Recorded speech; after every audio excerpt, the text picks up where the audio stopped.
मी सध्या आहे लातूर ते नांदेड या रस्त्यावरती। रस्त्यांमध्ये प्रचंड असंख्य असे खड्डे झालेले आहेत आणि त्यामुळे इथून प्रवास करणाऱ्या प्रवाशांना आपला जीव मुठीत घेऊन प्रवास करावा लागतोय। वास्तविक पाहता या रस्त्यावरून जात असताना आम्ही लातूरपासून हा 25 ते 30 किलोमीटरचा प्रवास करून या ठिकाणी पोहोचलोय, परंतु आमचाही अनुभव तोच आहे। त्यामुळे या ठिकाणाहून प्रवास करणाऱ्या लोकांच्या प्रतिक्रियाही तशाच आहेत आणि विशेषतः या ठिकाणची राज्यकर्ते सुद्धा याकडे कानाडोळा करताना दिसत आहेत।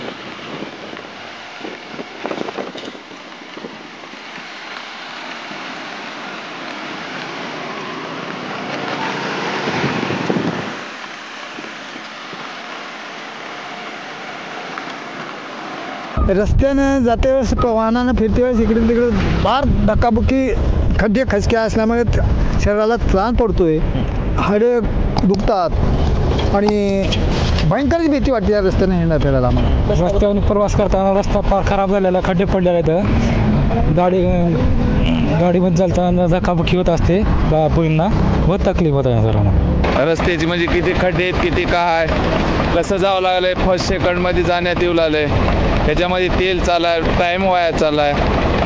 मी आष्टा ते हे चाला आपलं ह्याला ममदापूर, वेळ कमीत कमी एक अर्धा पाऊण तास लागलेला, तिथे 15 ते 20 मिनटात जावं लागतं, 15 मिनटात जावं लागतं। हां आहे ना, हां नांदेड ते आम्ही चालल्या खिल्लारी।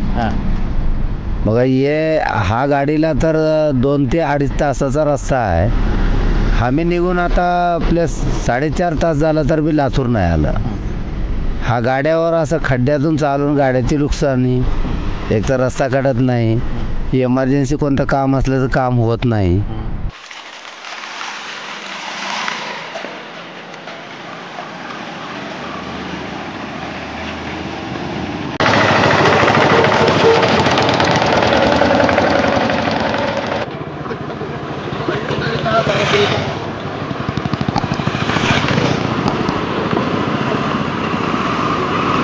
वास्तविक पाहता लातूर ते नांदेड हा प्रवास करत असताना लातूर आणि नांदेडला एक राजकीय पार्श्वभूमी आहे।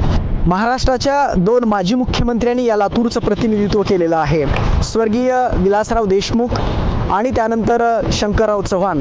हे दोन्हीही माजी मुख्यमंत्री स्वर्गीय शंकरराव चव्हाणांचा वसा घेऊन अशोकराव चव्हाण आज महाराष्ट्राच्या महाविकास आघाडी सरकारमध्ये ते बांधकाम विभागाचे मातब्बर मंत्री आहेत। शिवाय लातूरचे स्वर्गीय विलासराव देशमुख यांचे चिरंजीव मंत्री अमित देशमुख हे महाविकास आघाडी सरकारमध्ये ते सध्या आरोग्य खात्याचे मंत्री आहेत। या दोन्हीही मंत्र्यांचे हे 2 जिल्हे, परंतु या दोन्हींच्या दरम्यानचा जो रस्ता आहे याची मात्र अवस्था खूप बिकट आणि दयनीय झालेली आहे।